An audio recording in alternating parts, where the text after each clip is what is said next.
Apologies for being a little bit late. Our workshop ran over. Welcome to this regular called meeting of the Temple City Council. It is currently 5:16 p.m. and please rise as we have the invocation and the pledge. Join me, please. Father God of justice and mercy, thank you for the gift of life and the opportunity to serve the people of our city. We pray before you today to ask for wisdom and guidance in all that we do. Let us carry and focus on present and the past, but only you know the future. So plan our path for us and help make the best decisions, not only for ourselves, but for our family and for all the citizens of our great city. We thank you for listening to our prayers, Father. Give us the spirit of service. Remind us that we are stewards of your authority. Guide us to be the leaders your people need. Bless all those who are here today, Father. Bless our nation, our national and local leaders, our mayor, our council, our city staff, and all those who work hard to make our city safe and a place they can call home. Father, healer of all, stay by our side in this time of uncertainty and sorrow. Be with those who have died from the virus. May they be at rest with you in your eternal peace. Be with the families, those that are sick or have died, and as they worry and grieve, defend them from this illness and despair. May they know your love and peace. Be with the doctors, the nurses, researchers, and all medical professionals, our firemen, our police, all volunteers, and all medical workers who seek to help those affected and who put themselves at risk in the process. May they know your protection and peace. We thank you for the vaccine that will save many lives and ask that we trust that you have sent this vaccine to heal and save others from suffering from this disease. Lastly, Father, thank you for being the Prince of Peace. We ask for your supernatural peace to reign in our hearts. And thank you for the simple but life-changing message of your love for each one of us. We ask all this through your precious Son, Jesus, our Savior. Amen. Please join me in the pledge. I pledge allegiance to the flag of the United States of America and to the republic for which it stands, one nation, under God, indivisible, with liberty and justice for all.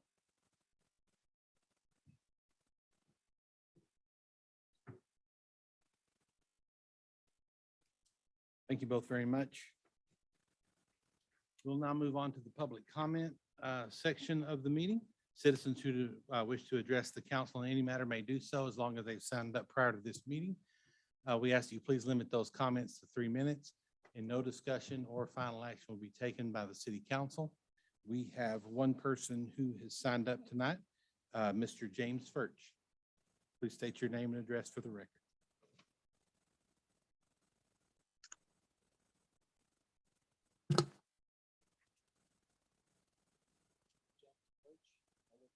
Central. Been a resident for almost 30 years now. Also been in the Temple for almost. I hate coming up here and being late. It's the first thing.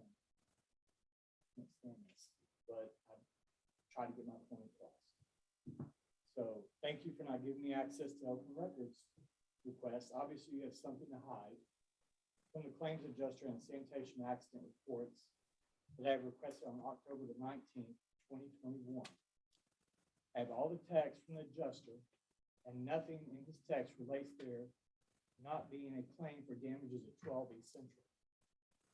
The texts I do have show accountability. Why would he ask me multiple times in a 2.5-month time frame help in getting estimates on repairing my building that the city has denied destroying my home? I spent hundreds of thousands of dollars to make this building nice and not for the city to come over and tear it up and walk away. I find it fascinating that every time I ask for an open records request, a city council denies it. In my experience as a business person, when people or entities do things like that, there's something to hide. Why do you have to hide by giving me access to these records. If you feel so comfortable that you are in the right, you should have no problem putting all your cards on the table and making it public all the records I've requested, but you don't. I have been collecting business cards of people who make decisions about doing business here in Temple. I have set up a whole base to find everyone who wants to do business with our city council, mayor, chamber, and Temple Economic Development, and make sure to change their minds. These people do not want a bad image of their companies taking taxpayers' money that support the fact the city, as of this week, are 20 officers short, and how people's cars, homes, businesses are being broke into. While we give these companies millions that the city borrows, instead of being like a normal household and budget to maintain what you have before you go out and get loans for hundreds of millions of dollars. If I ran my business like you do, I would not have been in business for over 30 years, and I would be homeless. Who taught you how to budget? I have been talking to Attorney Behringer, and they don't want me having employees standing outside their buildings with business cards that have QR codes. They're going to be updated every day, showing the negligence of taxpayer dollars and what downtown really looks like. I have a QR code set up on a business card with videos, etc. They will be put on people's cars, businesses, doors every day to show what you are doing to small businesses. Tomorrow is First Friday, and I will be in front of KPA Engineering and the whole time passing out business cards. Next week will be all the downtown committee meetings, and I will be passing out cards. You, the city council, have bullied the wrong person. I've lived in Temple for over 30 years and have many friends who know once my mind is set, I will not stop. I will not stop every chance I have to make you look bad. Call you out on spending taxpayers' money just because it's not yours. And all you have to do with me is accept responsibility and actions and accountability. You have done everything you can to shut me up. From not showing my presentations for the city council, to the mayor calling me and telling me I can't speak at the city council meetings. These business cards with updated QR codes daily will stop you from voicing my concerns at the city council meetings. Because now I can show people every day your actions and letting everyone see the damage to my home and move. Then maybe you might do the right thing and pay for the repairs.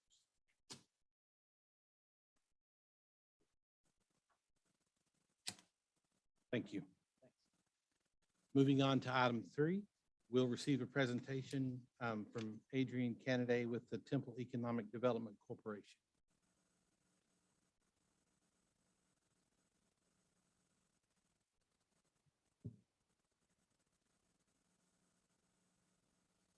Mayor, Council, thank you for the opportunity to come before you at the end of another fiscal year as accordance to our agreement for economic development services to bring before you an annual report of our activities over the last year and some of the things that we are working on with respect to growing our economic development in our community. I want to first thank you all for the partnership. It is truly special. It is a difference maker in the state of Texas, as well as this area of Central Texas, which we hope to be the biggest thing in Central Texas, the next big thing in Central Texas. I want to take you right quickly and introduce our staff once again. Many of you already know them, but we're a small nonprofit private corporation that has a small staff that works on behalf of the community through our contract for growth and economic development. And one of the things I always like to show off, and I bring this forward with a lot of presentations that we make around the state, is the partnership that we have between private individuals and citizenry, as well as public individuals as by our contract. And so you see the names there of many folks over the last year who have served on our board, who have helped support economic development efforts as we go forward. And again, want to remind the council of our mission.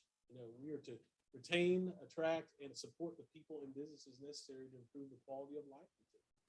And essentially what that means is wealth creation through jobs, increased number of jobs, and the creation of new investment in our community. And I hope in the following slides, you'll see that we've been very busy at work in partnership with you all and others to bring that to bear. So as we think about jobs and investment and the increase of such being the barometer of success as we think about economic development, we have shown here a slide over the last 5 years of the increases that we've made, projects that have been brought to the community, capital investment that's been made in the community.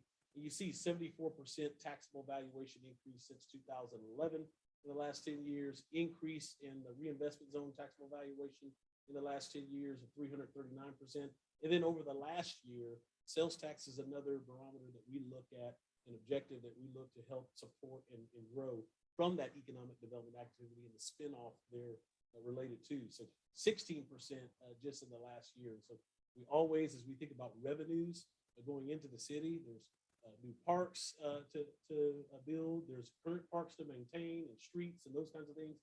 These are the revenues that help support that. And we're proud to say that we've worked with you all as a partner to help grow that over the last 10 years.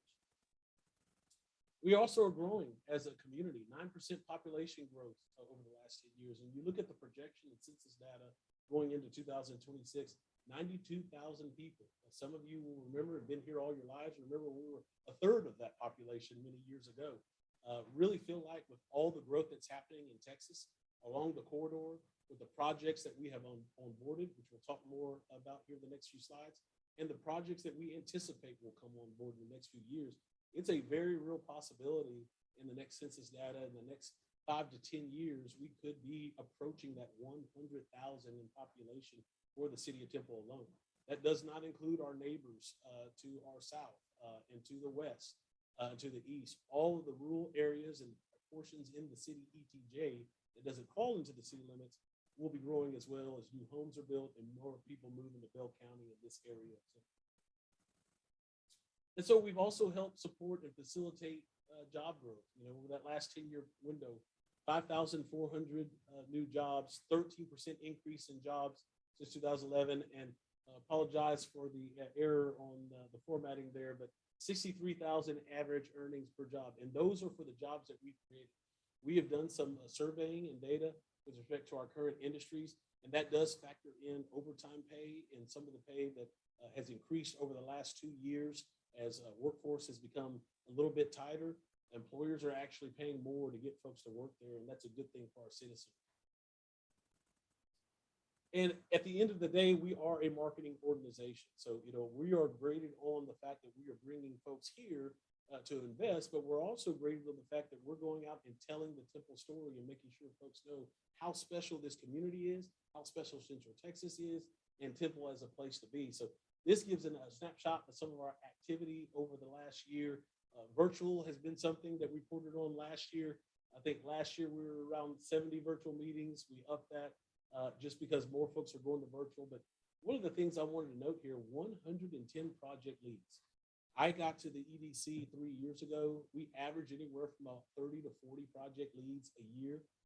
About 3 years ago, as we started to count forward, that number moved to about 60 or 70 because of our marketing activity. We've kind of almost doubled that in that 3-year window. But just in the last year, we moved to 110 project leads.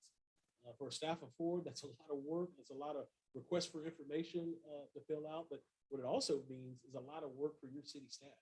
And I just wanted to take a moment and pause here to talk about how special we have in our city staff and the professionalism and the support we get to help bring these projects home.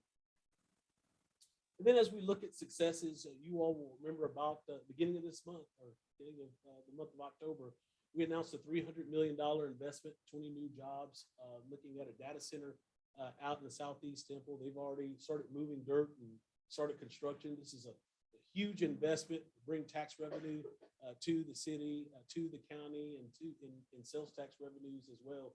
And this is a project that we anticipate will have the opportunity to grow, and is something that a project that's unique in that it brings that technology piece and the internet technology piece to our economic base, which is a growth industry and in many cases recession-proof. So we're proud to have announced that project. Southern Aluminum Finishing. This is a project out of Atlanta, Georgia that we called on for over a year. our staff did working on this project. It is modest in investment, $1 million in capital investment, but one of the unique attributes of this project, it went into an existing facility that was empty, that wasn't creating any jobs. And they went in and refurbished that building, put some personal property into that facility, and have hired or opened positions, 10 new positions in that position. They anticipate over the course of the next 2 years to get up to 50 jobs, and they really want this to be the flagship facility of their facilities around the U.S. And so we're really proud to have them here in Temple, Texas. And then REVOL Greens. Earlier this summer, you'll remember maybe that we announced a project. Food and beverage is one of our target industries. As you think about H-E-B, as you think about Walmart, we've talked about Niagara coming online over the last couple of years here. In the food and beverage sector, which typically pay above average wages and make significant investments. This project did not locate in the city of Temple proper, but located in the city ETJ. We are seeing as there's more pressure for real estate in our community. Sometimes there will be projects that we can't find the right site in the city limits, but it will be just outside. But still, you're talking about 150 new jobs, which I guarantee you, some of those jobs will be filled by Temple citizens, and they'll pay taxes on those houses, and they'll shop in our stores, and they'll eat downtown.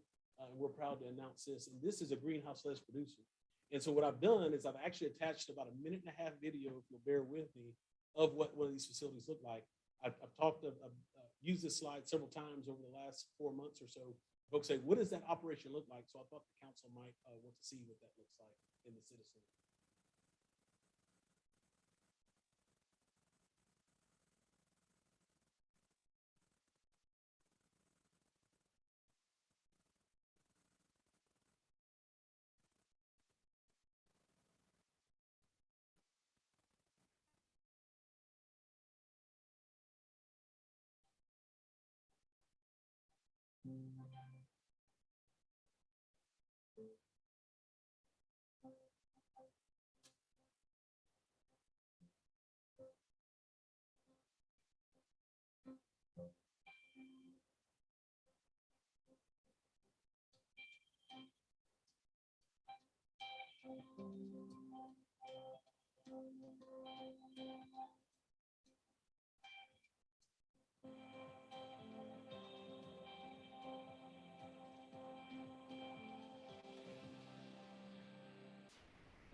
So that's the type of facility we can expect our citizens to be working in as we go forward. Again, they have announced about $110 million investment, anywhere from 120 to 150 jobs in phase 1, but they have revealed to us that they have a plan for a 4-phase operation. Just in phase 1, to give you an idea, they're looking at 600,000 square feet of production space. And I forgot the tonnage, but if you can imagine measuring lettuce in tons, that's a lot of lettuce. So they'll be producing that and really feeding Texas out of Temple, Texas, as we go forward. So very excited about that project. So as we think about marketing initiatives and some of the other things that we are working on and have worked on in the last year, we've been really boning up our social media presence and introducing more videos in a video series on our Temple EDC, which is our investment attraction brand. And you see the website hits and the conversions and the social media engagements, both paid and organic. As we go to some of the things that we've done with respect to our investment attraction, we've been very strategic. So we looked at the CEO magazine, that's the Dallas CEO magazine, and you look at what that readership looks like, the subscribers and the open rate. We actually were able to be featured in that magazine, both digitally and in paper there to talk about and really start to change the perception of what Temple is. You know, it never ceases to amaze me as I talk to folks about Temple. There's a perception about Temple that maybe is a perception that was true 30 years ago, but is not true today. And what has been fun to see and understand as we get out and tell our Temple story, share our message of who we are, what really is available here, and what a great place this is to do business, folks are starting to repeat that message, and they're starting to develop another perception about Temple, and that's what part of this effort's all about. We also have a talent attraction brand, as you all are aware, the Meet Temple brand, which is largely funded through our work with the Temple Health and Bioscience District. And that continues to be a strong tool for marketing. And again, as we think about our existing industry and the challenges and the pressures they face with respect to getting workforce to work in their facilities, it's very important for us to help, and what they've communicated to us, the most value we can bring to them is to help attract people from outside the region into the region, or encourage people who are already working here to stay. And so that's one of the things that we have really been working on for the last 2 years. And we've continued to grow that effort. As part of that effort, we have also been recognized nationally for our Meet Temple brand, our website, our video series, and some of the creative things we've done with respect to that. You'll see the number of organizations here that we've won an award for our talent attraction brand as we look to support employers in a very competitive labor market to attract more people. Folks are migrating to Texas in droves. And so and they're coming to Central Texas, and why not Temple as opposed to a Waco, as opposed to an Austin, as opposed to a Hutto, as opposed to even a Hillsboro as you get closer to Dallas, Fort Worth. And so that's what this effort's all about. And so we have invested in those success story videos. This will be the last video, I promise I'll show you, but there's a great spokesman here, and I love this video as it speaks to workforce, as it speaks to a local employer that's growing, is doing well here, and is a local personality that we all appreciate as well in our community. One of the things that I love about my job is working with some amazing people that really love and care about each other. First, we're unified, a bunch of creative people, and that's a wonderful thing. There's a couple of benefits to transitioning from the military, the Fort Hood area, to the Temple area. There are so many sectors here that are right next to Fort Hood and right here in Temple, Texas, that you can make the leap all the way into a civilian organization, still use your military skills, and find a new home where you're going to benefit from the company that you report to, and that company is going to benefit from the vast amount of skill sets that you have to offer. But with my transition, as I exited the military, I was a student first and foremost, and had a small business as well, building computers and repairing computers, but I wanted more. But for me, I didn't necessarily want to transition into another military-related company. I found PSI, and I found my home. And that was 21 years ago. When I came to PSI, I was a computer tech in the year 2000. Since then, I've been a network technician, network systems administrator, IT manager, director of IT, director of operations, and now today I'm the president and CEO of the company. In case in point, this area, we have bioscience, we have tech, companies like McLean Advanced Technologies that works directly with the military, but they do a host of other things as well. We have companies like PFG and PDI. We have manufacturing here, companies like Panel Specialists. You also have more, Wilson Art. There's so many companies here. I think one of the things that we understand is that we need each other, and we all benefit from each other as well. PSI buys Wilson Art laminate, product you see on the wall here, and we take that laminate, we make our wall systems. But it goes deeper than that. The companies that are in this community genuinely demonstrate that they care about this community. It becomes, I think, paramount that we help each other become successful. And that's how this community runs. So I think just this past week, I was in a mayor's meeting of regional mayors here, and someone was asking us how we tell the Temple story and the workforce story specifically related to Fort Hood. Well, we get Elliot Germany on our side, and that's all, game, set, match. We have some great advocates in our community, and this is an example of one video that we're using to tell that story about how a business is successful, but how an individual can be successful growing their career in the Temple area as well. So on the horizon, as I conclude my remarks, it's hard to believe, but we're already through our 5th year, or getting to our 5th year in our 5-year strategic plan and our strategic objectives that we have laid out starting in 2017. So on the horizon, as we go forward in our upcoming board retreat this coming year, we'll be looking at our new 5-year strategic objectives.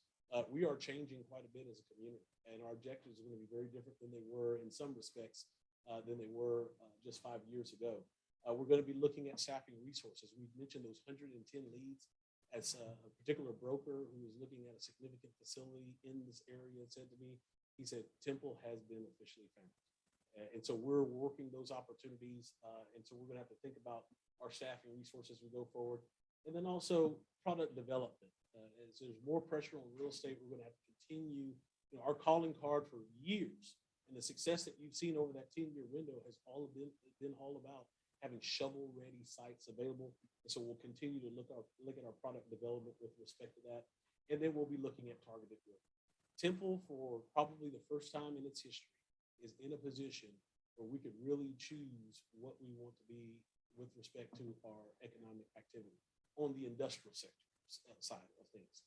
And so we'll be really looking at in our strategic plan, and as we go forward, what do we really want to be? What do we want our targeted efforts in energy and marketing to go forward on, and making those decisions as a board with our partners, the city, at the table. The last thing I just want to say is again, thank you. Every business is challenging, whether it's in the public sector or the private sector. There are challenges all the time. And I feel like every time I bring a new project opportunity to city staff, whether it's in the finance department or the legal or the city manager's office, I feel like I'm bringing a new challenge to the city of Temple. But the thing that I have found, and I know our clients appreciate, is we have a staff, and we have a staff that is supported by council that decides that they want to meet every challenge and where that challenge is at, and develop solutions to make those challenges go away and provide opportunities for citizens and more job opportunities and investment. So thank you again for your all support. And at this point, I'll entertain any questions you might have. Council, any questions for Mr. Candidate? It is interesting, the statement that you made a minute ago, saying that Temple is in the driver's seat. We are the masters of our own destiny whenever it comes to economic development. And, a lot of that's a lot of history that people have worked on for years, but a lot of it is also comes in a good economic development corporation with a strong leader. And so we appreciate all the work that you do on behalf of the city of the citizens of Temple. Whenever I attend those meetings, we talk about, raising the average wage and getting affordable wages where people can buy houses and make this their home. So I truly appreciate all the efforts from the EDC, and you're a great leader over there. So thank you so much for all that. Thank you, Mayor. Bet. All right, moving on to the consent agenda. All items listed on the consent agenda are considered to be routine by the city council and may be enacted by one motion. If discussion is desired by the council on any of these items, that item can be removed from the consent agenda and be considered separately. Council, during our workshop, it's my understanding that no one wanted to pull anything from the consent agenda. So if that's still true, I'll entertain a motion on item number 4A through 4T. Mr. Mayor, I move we approve items 4A through 4T. Second. We have a motion by Councilmember Williams. We have a second by Mayor Pro Tem Morales. Council, if you would, please cast your vote.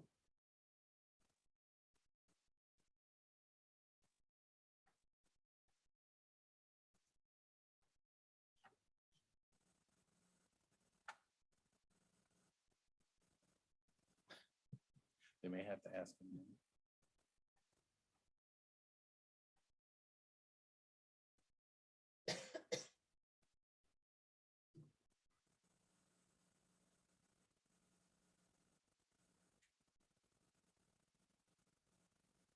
All right, there it is. Item number 4 passes 4 votes to 0. Moving on to the regular meeting agenda items. Item number 5 is a first reading and a public hearing to consider adopting an ordinance amending Chapter 17, which is the historic preservation of the code of the city's code of ordinances, including but not limited to adding a new review standard for reviews, recommendations, and decisions made under Chapter 17 related to the historic preservation. It was requested during workshop that this item number 5 be pulled for further discussion. So I'll entertain a motion on item number 5 to pull that from the agenda. Pardon? That's true. Mayor, I'd like to make a motion to postpone item number 5. Second. We have a motion by Councilmember Walker. We have a second by Mayor Pro Tem Morales. Council, if you would, please cast your vote. This item passes 3 votes to 0, and I have abstained from the vote. Moving on to item 6. It's a first reading and a public hearing to consider adopting an ordinance amending the Temple Unified Development Code. 3 items on that. Item number 1 is to amend section 5.1, which is the use table, by adding new uses and amending existing uses, as well as amending which zoning districts new, current, and amended uses will be allowed in, and if allowed, whether the use will be permitted by right subject to limitations, or allowed with a conditional use permit. The second piece of item number 6 is to amend section 7.5, which is off-street parking and loading. And the third portion of item 6 is to amend section 11.2, which is the definition of terms. Mr. Chandler. All right, good evening, Mayor and Council. It's a lot of words, and I wish I had a lot of pictures in this one, but it is a lot of words, so I will try to keep it relatively short.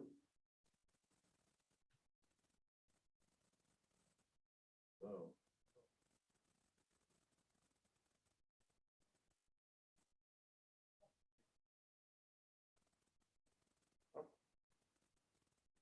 There we go. All right, so as was mentioned in the item description, we got 3 parts here. First one is related to adding uses, section 5.1 of the UDC. And I'm not going to go through all of this, I just want to highlight some. And essentially, these are uses that a lot of which are in response to TEDC inquiries. And so just to make sure that our code lines up with the idea of having shovel-ready sites.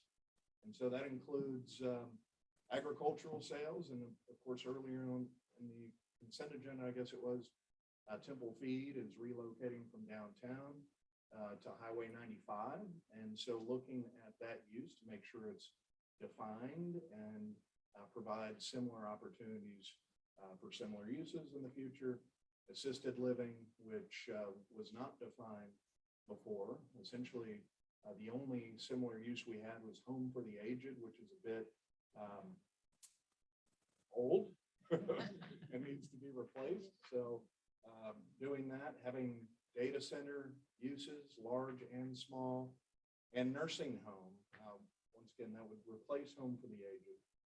And then just adding some other zoning districts for other desirable uses, such as artisan craft, production and retail, expanding that beyond just downtown and TMed, and looking at opportunities with the conditional use permit in the mixed use district, and also neighborhood service. And then just cleanup. We're making sure that our definitions match our uses and vice versa. So we had playfield or stadium, but only one use, and in the definition it had public. So just making sure that that we add that we have consistency there. Yes, yes, sir.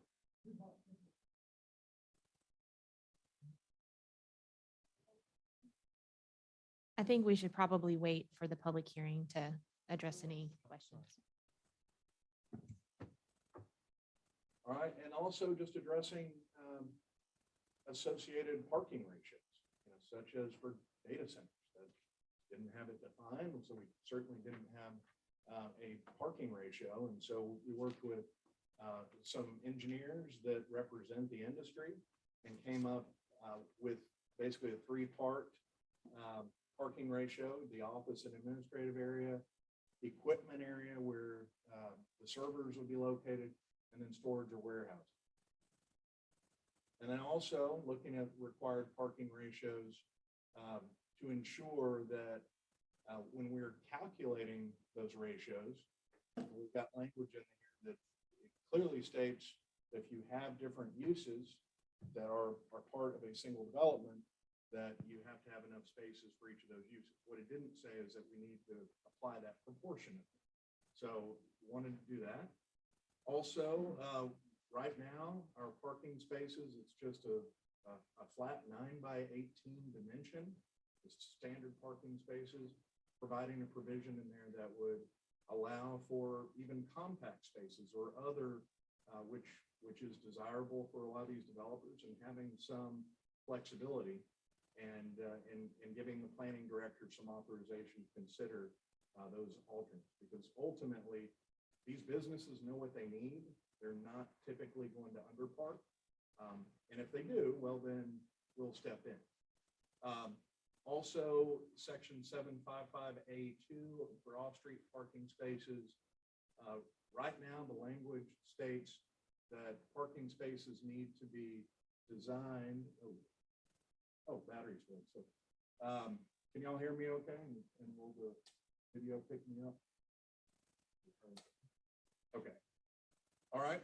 So specifying that when those parking spaces are designed, right now, it basically states that you can't design them so that you back into a street or an alley anywhere.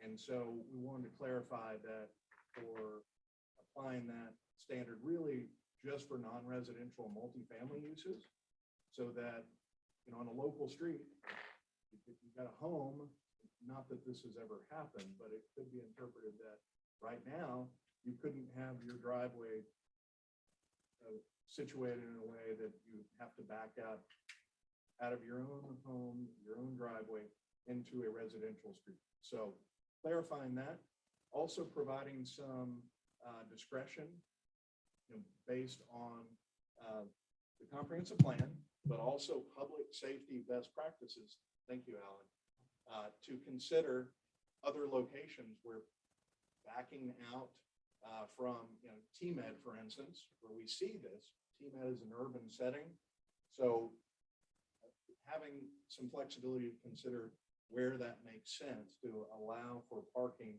that backs into a street that isn't busy or an alley, et cetera. And then lastly, on this one, in terms of paving materials for parking, right now there's really no flexibility. It's just paving, asphalt or concrete. And so clarifying too that not only do you have to pave your parking lot, but you need to maintain it. So that's something that was lacking in our code. And then in conjunction with the city engineer, to allow the planning director to consider alternate materials, such as pervious pavers, for instance, which can help stormwater drainage, and just consider those alternate materials. Okay, and then the defined terms, we talked about most of those really already. There were terms that were in the use table that hadn't been defined, such as greenhouse, nursery. And then the last one, I just want to point out, warehouse, office. It's in our use table.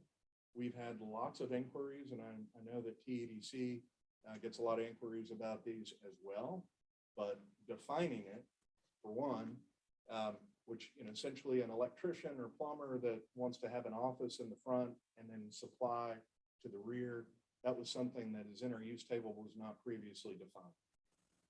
And so planning and zoning recommended approval at their October 18th meeting, and so is staff. Happy to answer any questions. Good, thank you, Mr. Chandler. Council, any questions for Mr. Chandler? All right, this item is subject to a public hearing. Anyone wishing to speak on this item may do so. We ask that you please step to the podium and state your name and address for the record.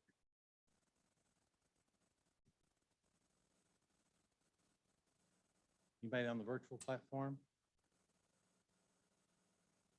No?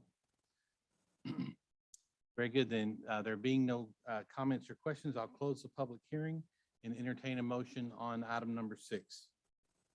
I'll make a motion for approval. Second. We have a motion by Mayor Pro Tem Morales. We have a second by Councilmember Walker. Council, if you would, please cast your vote. Item 6 passes 4 votes to 0. Item number 7 is a first reading in a public hearing to consider adopting an ordinance updating the City of Temple's drought contingency plan. Ms. Myers, Mr. Olson. Actually, Mr. Bond is going to give the presentation. Well, there you are.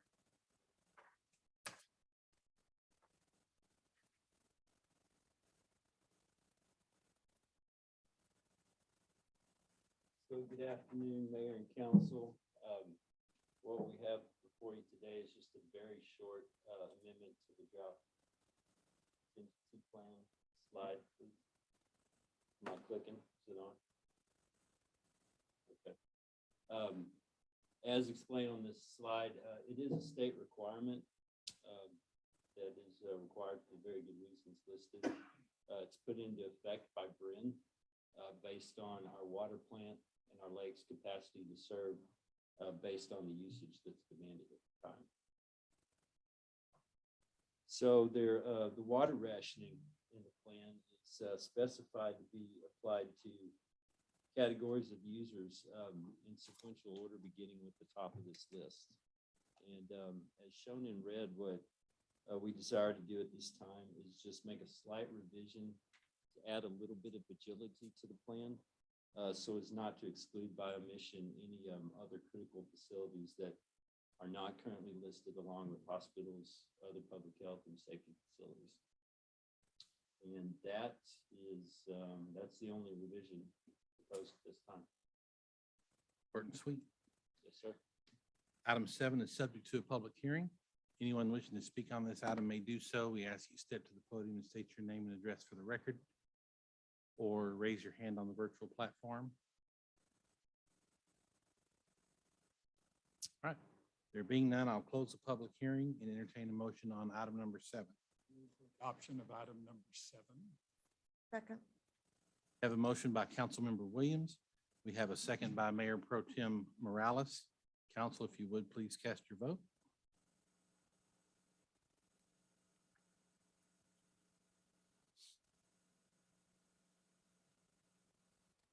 Item 7 passes 4 votes to 0.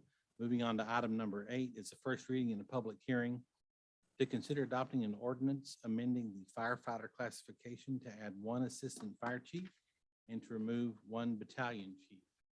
Raymore. Good evening. So a little bit of background, chapter 143.021 requires that council establish by ordinance classifications in both the police and fire departments and the number of positions in each classification. For tonight, what we're asking is for fire, we're asking to increase the assistant fire chief classification by 1 and to decrease the battalion chief classification by 1. So a little bit of history on this one. We previously had a meet and confer agreement with TPFFA. Article 2 created an appointed assistant fire chief position. It was appointed from the battalion chief rank, and at that time we reduced the battalion chief rank. We had a lapse in that agreement, so it ended on September 30th. And you might remember I came to you back in September to change that back to where we were reducing an assistant fire chief, and we were increasing at that time the battalion chief. And what we're asking for tonight is for you to go and add a assistant fire chief position and decrease a battalion chief, so kind of undoing that. But this new assistant fire chief will be a tested position, not appointed, because we can't have an appointed one without it being in a meet and confer agreement, which we no longer have. And so this just shows you the count for the fire department. So by adding that assistant fire chief tested position back, we'll go back up to 2 assistant fire chiefs, and we'll go back down to 4 battalion chiefs by removing the 1. And I'm happy to answer any questions that you have regarding this. Questions for Ms. Raymore? This item, like I said earlier, is subject to a public hearing. I'm sorry, yes, a public hearing. Anyone wishing to speak on this item may do so. Please step to the podium and state your name and address for the record, or raise your hand on the virtual platform. Nope. Okay. Very good. There being none, I will close the public hearing and entertain a motion on item number 8. Mayor, I'd like to move for approval of item 8. Second. Have a motion by Councilmember Walker, a second by Councilmember Williams. Council, please cast your vote.